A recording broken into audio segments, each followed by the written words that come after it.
malungkot ang mga tao. Halata sa kilos at sa pag-uusap, habang patuloy ang papasa, parang lahat ay taimtimang nagdadasal.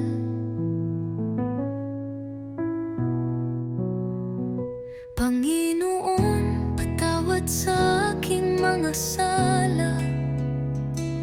Ako ay tao lamang, sana'y mabigyan pa ng pagkakataon